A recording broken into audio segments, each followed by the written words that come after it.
Goeiemôre en baie welkom by vanoggend se Sondagoggend erediens of boodskap.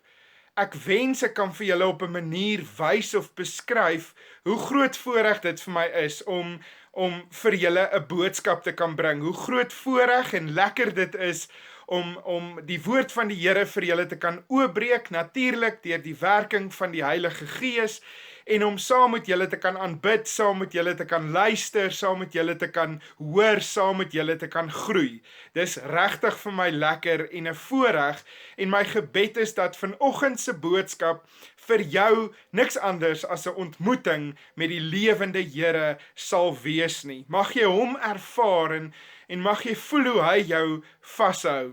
Ek mis julle en ek mis die byeenkomste daar op die kerkterrein.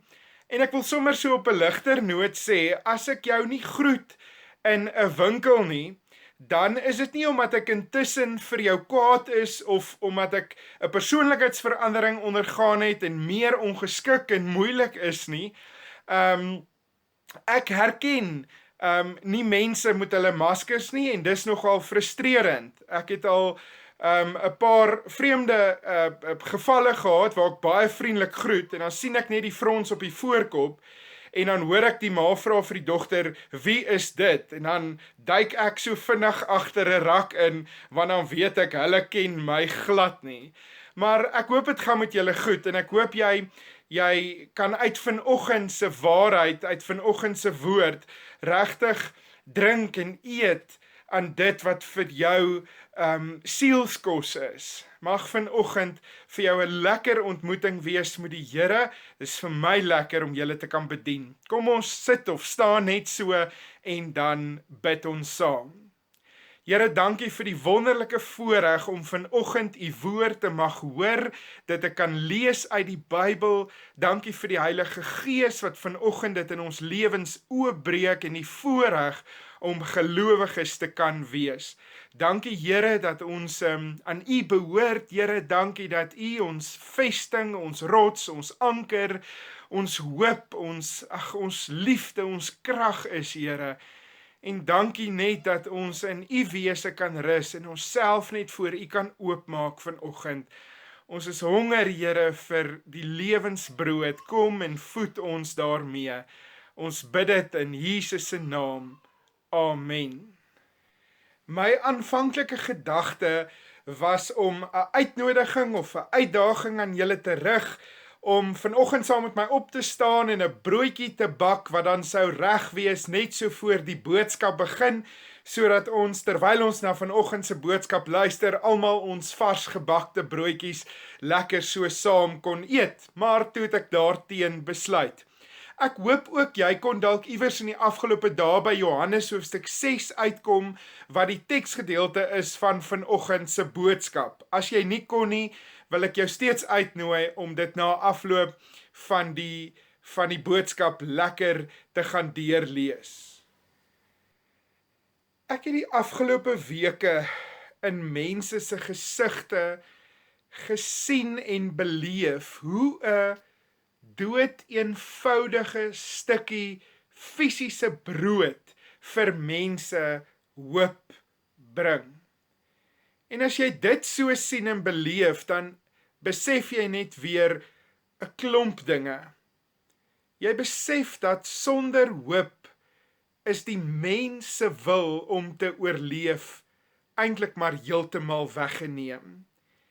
En daarmee saam vorm hoop die fondasie van geloof. As jy nie die een of ander tipe hoop het, dat dinge dalk tog vir jou kan reg uitwerk of uitdraai nie, dan sal jy nooit kan glo nie. En sonder geloof is dit onmoontlik om God te ken of te volg of te dien. Sonder geloof is dit onmoontlik om te glo, te verstaan dat daar 'n God is wat jou onsaglik liefhet en vir jou omgee. Ek dink, terwyl ek met 'n stuk voorbereiding besig is, toe aan die situasie van Israel wat in die woestyn is. Die volk is in 'n slegte realiteit vasgevang. Ek bedoel, dis onsaglik warm, Daar's nie eintlik 'n vooruitsig dat die omstandighede vinnig gaan verbeter nie. Hulle hoop is ontsettend min en hulle behoeftes en hulle honger is groot. En hulle kla en hulle betoog. Die Bybel sê hulle murmureer oor hulle slegte omstandighede. En hulle doen dit alles by Moses, hierdie gekla en hierdie betoging. En hulle sê, plaas het ons in Egipte gebly, daar by die vleispotte en die baie brood. Hier in die woestyn, hier gaan ons sterf van die honger. En skielik raak die dae in Egipte vir hulle baie beter. Hulle romantiseer eintlik die tyd in Egipte, al vergeet hulle van die swaar kry en die armoede en die slawerny, want daar was brood en vleispotte wat hulle nou onthou. Maar wat hier gebeur, onthou hulle is desperaat en die omstandighede is verskriklik uitdagend en moeilik. Wat hier gebeur, is dat hierdie uitdagende omstandighede was vir hulle baie meer oortuigend as die realiteit van God se beloftes wat hy aan hulle gemaak het. En dan kom sê hy vir Moses, ek sal vir hulle brood uit die hemel uit laat reën, en daarmee saam wil ek dan iets doen, sê hy. Hy sê ek wil kyk wat in hulle harte aangaan. Hy sê ek wil hulle harte beproef, ek wil hulle harte toets, oopmaak en op die proef stel. Sien, Israel is desperaat en in moeilike omstandighede, 'n moeilike realiteit, en hulle het 'n tipe van 'n ongeloof in God, en dan gryp God in met brood, wat dan ook groot behoefte is uit die hemel uit, en wys net weer eens so sy getrouheid aan sy beloftes en aan sy woord.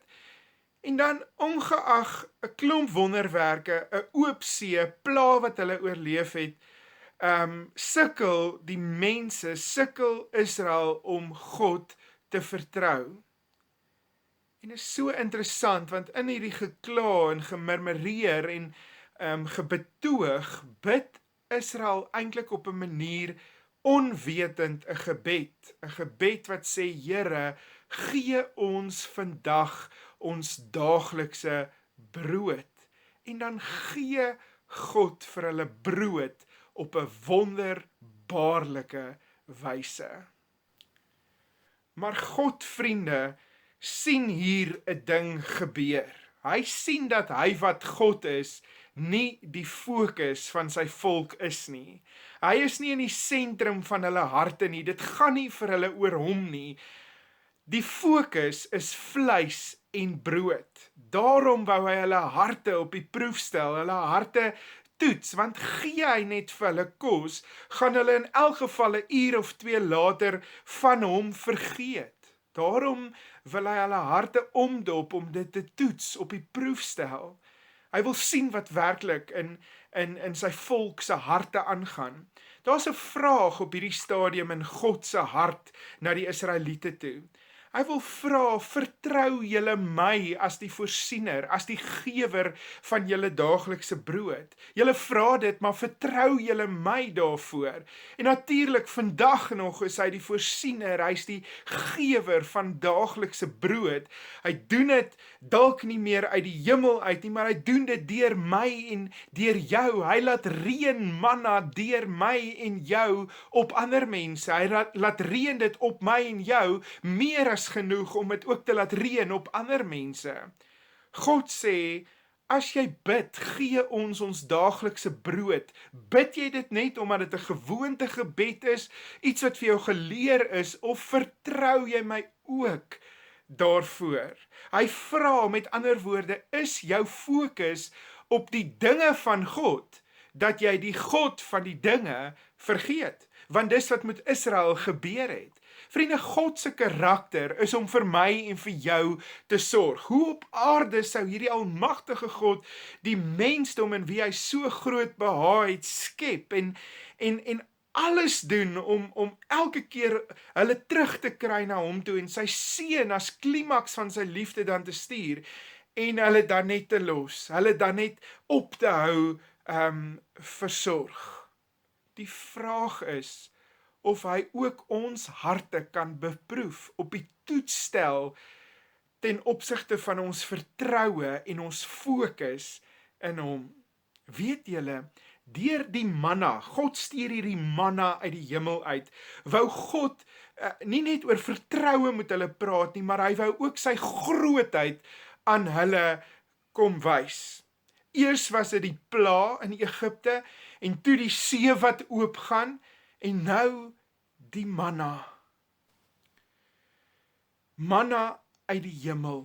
Weet julle, ek dink nie ons kan ons indink hoeveel massa manna dit moes gewees het nie. Elke oggend vir 40 jaar lank, vir sê 3 miljoen mense, reën dit in oorvloed manna. Watter groot God is hy nie, wat vir 40 jaar lank sy volk so voed met winkelrakke wat net nie leeg loop nie. En dan kom dit nie deur 'n boer en deur 'n proses en deur 'n fabriek en deur 'n trok en deur 'n plaaslike handelaar nie. Nee, dit kom uit die hemel. Brood val uit die hemel neer wanneer God sy mond oopmaak en spreek. Hoe groot is hy nie? En God wil hê sy grootheid moet sigbaar wees vir Israel. Hulle wat so op die brood van God fokus, dat hulle die God van die brood vergeet het. Want dis wat op hierdie stadium gebeur. Israel is so gefokus op die brood van God, dat hulle die God van die brood miskyk. Dat die brood oneindig groot word en die God baie klein in hulle lewens. En dan spring my gedagtes na die woorde van Jesus in Johannes 6 vers 35, waar hy sê, ek is die brood van die lewe. Wie na my toe kom, sal nooit honger kry nie, en wie in my glo, sal nooit dors word nie. En dan dink ek aan die verhaal waar Jesus 5000 mense kos gee, brood gee, waar hy klein bietjie brood vermeerder, nie uit 'n bakkery uit nie, nie met 'n trok afgelewer word of die supermark naby nie, uit sy hande uit. En dan 'n rukkie later, dan sê Jesus weer in Johannes 6 vers 48 tot 51, ek is die brood van die lewe. Julle vaders het die manna in die woestyn geëet en het gesterwe. Dit is die brood wat uit die hemel neerdal, sodat iemand daarvan kan eet en nie sterwe nie. Ek is die lewende brood wat uit die hemel neergedaal het. As iemand van hierdie brood eet, sal hy lewe tot in ewigheid. En wat Jesus natuurlik sê is hy sê, die brood wat ek sal gee, is my fisiese liggaam wat ek vir die lewe van die wêreld sal gee. Jesus noem homself die lewende brood, weer eens. As jy daarvan eet, sal jy nooit weer honger raak nie. Ons weet tog almal, vriende, dat ons eet brood daagliks, en as ons vandag eet, is ons môre weer honger. Dis die een leemte, daai fisiese hongerleemte, en dan is daar ook 'n ander leemte in ons lewens, en ons probeer daai leemte volmaak met 'n klomp dinge, maar ons kom telkens agter dat niks daai leemte kan vul nie, totdat jy Jesus ontmoet en die leemte met hom vul.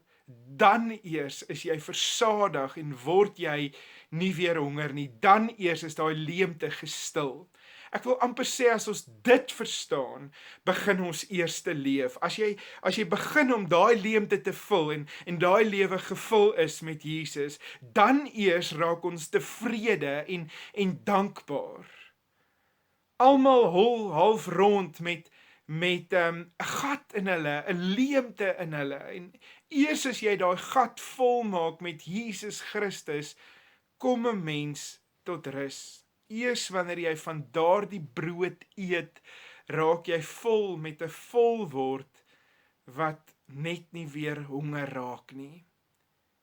Ek het in die afgelope weke weer eerstehands ervaar hoe mense brood nodig het. dat brood die enigste rede en motivering is waarom miljoene mense daagliks opstaan. Dat brood ook die rede is waarom miljoene mense bly lê. Dat brood ook die rede is waarom miljoene mense fisies doodgaan. Weet julle hoe brood nodig het ons vir God? Weet julle hoe brood nodig het die wêreld die lewende brood nodig? Ons het Jesus Christus brood nodig. Selfs ek en jy wat dink ons is okay. Ons lees in die Bybel van Elisa wat onder 'n bos gaan lê het en maar wag om dood te gaan. En toe daar 'n engel kom en wakker maak, is dit met brood. Die engel sê, staan op en eet, anders sal die pad vir jou te lank wees. God wil hê dat ek en jy sal opstaan en brood eet. Dat ek en jy die woord, die Bybel eet en sy lewensbeginsels op daardie eet ontdek. Dan, sê die woord, gaan die onbekende pad van die dag wat voorlê nie vir my te lank word nie. Versterk deur hierdie hemelse brood van beloftes en beginsels kan ek die dag ingaan met my God gegewe gawes en talente, met die vaste wete dat God by my is. En dan as ons geëet het, moet ons ook gaan en die brood uitdeel. Ons is groot besig om die brood, fisiese brood uit te deel, wat mense brood nodig het. Maar wat mense ook brood nodig het, is die lewende brood, Jesus Christus. En elkeen van ons is bemagtig deur die Gees om beide kante van die brood uitdeel betrokke te wees.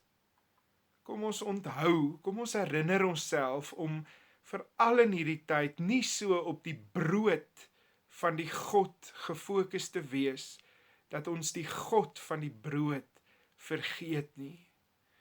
Wat sal die Here in my en jou hart vind, wanneer hy ons harte op die proef stel?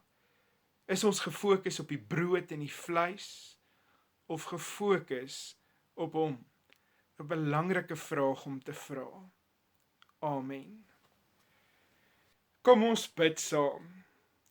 Here, ons kan U nie genoeg dank vir U goedheid en U guns, vir die manna wat U oor ons lewens uitstort op verskillende wyses nie. Here, U het ons ook geroep en toegerus om met die brood, Here, die wêreld in te gaan en dit te gaan uitdeel. Die voorreg om vir mense van U te gaan vertel en ook by die uitdeel van fisiese brood betrokke te kan wees. Here, ons het U brood nodig en die wêreld het U brood nodig en ook brood fisies nodig. Ons vertrou U, Here, as voorsiener, as gewer. Kom, Here, en kom reinig ons harte.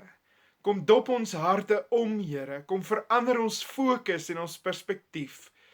Ons eer U, Here, vir U goedheid. Ek wil bid vir elkeen wat saam kyk, vir elkeen van die Ronnekerk geloofsfamilie, en so ver as wat mense vandag saam kyk in Kanada en oral oor die wêreld. Dankie dat U ons God is. Amen. Vriende, mag die Here vir julle seën en beskerm, mag die Here vir julle versorg in al die fasette van mens wees, en mag ons regtig vas staan in ons vertroue in 'n God wat ontsettend almagtig en liefdevol is. Mooi dag vir julle. Sing like never before. Oh my soul, I worship your holy name.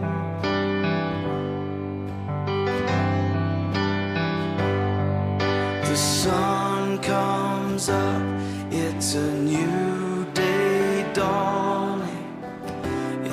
time to sing your song again. Whatever may pass and whatever lies before me, let me be singing when the evening comes. Bless the Lord.